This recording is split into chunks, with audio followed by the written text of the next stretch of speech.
दिनै 34 राजनगर विधानसभा केन्द्रनि बीजेपी बदलनि अंगै बातायनाय बरम गोनांजों स्वप्ना मजुमदारनि दैदुलमुंबाय विजय संकल्प लकुतुम पांडा संसदखा राजनगर अ लकुतुम पांडाव फायमानजाफाके हागतरनि साकाशु मंत्री राजनाथ सिंह बनकारि मानजाखा हास्तानि मंत्री अकरा प्रोफेसर डॉक्टर मानिक साहा नखबै गुबुनि आदंर अ लकुतुम पांडाव विधानसभा आनसोलनि गोबां लुकुराव फायमानजाफाके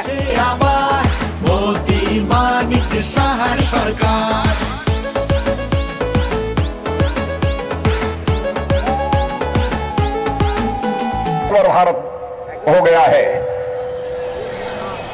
और भारत की ताकत इतनी बढ़ गई है कि जरूरत पड़ी तो भारत इस पार भी मार सकता है और जरूरत पड़ी तो उस पार भी जाकर भारत मार सकता है। यह भारत की ताकत है।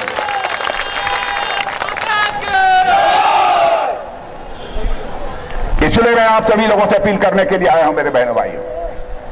और कांग्रेस की ऐसी हो गई है, सुमुई या सरिंदा जानते हैं किसको कहते हैं? सुमुई, सुमुई जानते हैं? सुमुई बांसुरी, सुमुई जानते हैं कि नहीं? कितने लोग सुमुई जानते हैं? सुमुई, सरिंदा, सरिंदा नहीं मालूम है? सुमुई सरिंदा मालूम है कि नहीं? आप जानते हैं डॉक्टर साहब सुमुई या सरिंदा जानते हैं? महिला सपना मजुमदार को मैं अपनी तरफ से बधाई देता हूं। सपना मजुमदार का मैं अभिनंदन करता हूं कि कितनी बहादुर माता की बहादुर बेटी है। और बहनों भाइयों, आप बांग्लादेश के बॉर्डर पर रहते हैं। मैं डॉक्टर मिलन दास से पूछ रहा था कि यह बतलाओ, बांग्लादेश का बॉर्डर इतना नजदीक है, यहां के लोगों को क्या परेशानी होती है? तो उन्होंने मुझे यह बतलाया कि साहब, जब अटल बिहारी वाजपेयी जी की गवर्नमेंट यहां पर थी तब यहां फेंसिंग हो गई है, इसलिए बांग्लादेशी यदि कोई यहां आना चाहता है तो आ नहीं पाता। कांग्रेस की गवर्नमेंट थी तब यह फेंसिंग नहीं हुई थी। कांग्रेस सीपीएम की गवर्नमेंट थी तब यह फेंसिंग नहीं हुई थी। यह फेंसिंग भी तभी हुई जब भारतीय जनता पार्टी की गवर्नमेंट सेंटर में बनी है मेरे बहनों भाई। तो मैं आपको बधाई देना चाहता हूं कि 2018 में आप लोगों ने लंबे समय से चली आ रही सीपीएम की सरकार को पलट दिया और भारतीय जनता पार्टी की आपने सरकार बनाई है। ऑल इंडिया पार्टी है, सीपीएम की तरह केवल एक छोटी मोटी स्टेट की पार्टी नहीं है।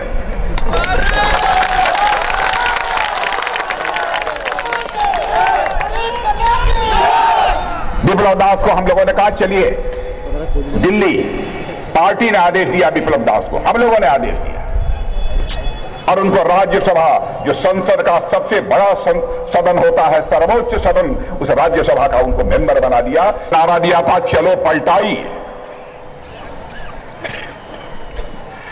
आज हम नारा देना चाहते हैं चलो सुशासन को मजबूत बनाई।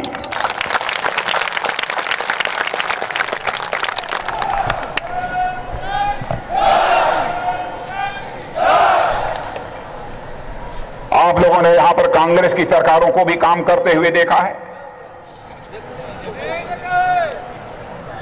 सीपीएम की सरकार को भी काम करते हुए आपने देखा है। अलगाववाद, उग्रवाद, आतंकवाद,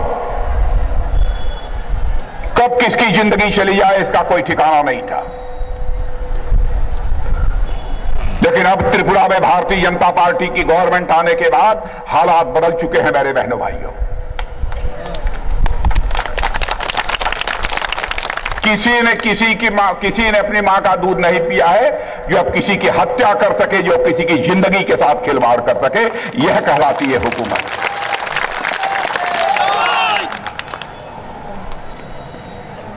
यदि अब किसी को कोई परेशान करने की कोशिश करेगा तो उसका स्थान उसका घर नहीं होगा, सरकार की जेल होगी।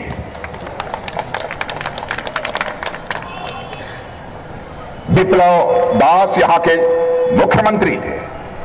আজকে ত্রিপুরাকে বিশেষ করে উনি সব দিকে উনি চেষ্টা করছেন কিভাবে স্বাবলম্বী করা যায়। আত্মনির্ভর ত্রিপুরা কিভাবে করবে সেই বিষয়ে উনি আমাদেরকে বিভিন্নভাবে সাহায্য করছেন। আমরা কোনোদিন ভাবিনি যে ত্রিপুরাতে কোনোদিন ন্যাশনাল হাইওয়ে একটাই মাত্র ন্যাশনাল হাইওয়ে ছিল 16 সেই ন্যাশনাল হাইওয়ে ওখানে আমাদের এখানে 6টা ন্যাশনাল হাইওয়ে কাজ চলছে। শুধু তাই নয়, আমাদের 7টা ন্যাশনাল হাইওয়ে আরো নতুনভাবে কাজ এখানে অর্থ মঞ্জুরি দিয়েছে। 4টা আমাদের রুটে সেটা মঞ্জুরি হয়েছে। 10,222 কোটি টাকা আরো অর্থ মঞ্জুরি হয়েছে। বন্ধুগণ, আপনাদের অবগতির জন্য জানাচ্ছি, আমি যখন কিছুদিন আগে গুয়াহাটিতে গিয়েছি, নর্থ ইস্টের সমস্ত মুখ্যমন্ত্রীদের একটা সম্মেলন ছিল, সেখানে আজকে আমি গর্বিত রাষ্ট্রবাদী দল আমাকে যে নির্বাচনের প্রার্থী হিসাবে ঘোষণা দিয়েছে তাতে আমি গর্বিত। কেননা আমি এমন একটা পরিবারের সদস্য, আপনারা সবাই জানেন।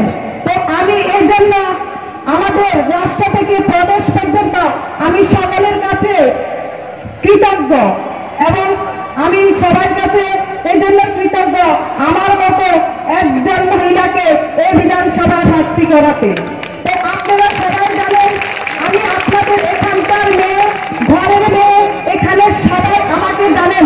আমি ছোট থেকে আজ পর্যন্ত এই এলাকাতে বড় হয়েছি, এই এলাকাতে লেখাপড়া শিখেছি এবং এই এলাকাতে বন্ধু বান্ধব সকলের সাথে মিলেমিশে কাজ করেছি। তো আমি বলতে চাই, আমাদের এই বিধানসভা দীর্ঘ 25 বছর, আগে ছিল 10 বছর, দীর্ঘ 35 বছর আমরা ছিলাম সিপিএম শাসনের আশ্রিত। সেজন্য আমরা আমাদের বিধানসভায় মুখ জুড়ে শক্তি সাহস দেখিয়ে কোনো কথা বলতে পারিনি। তো আমার আগের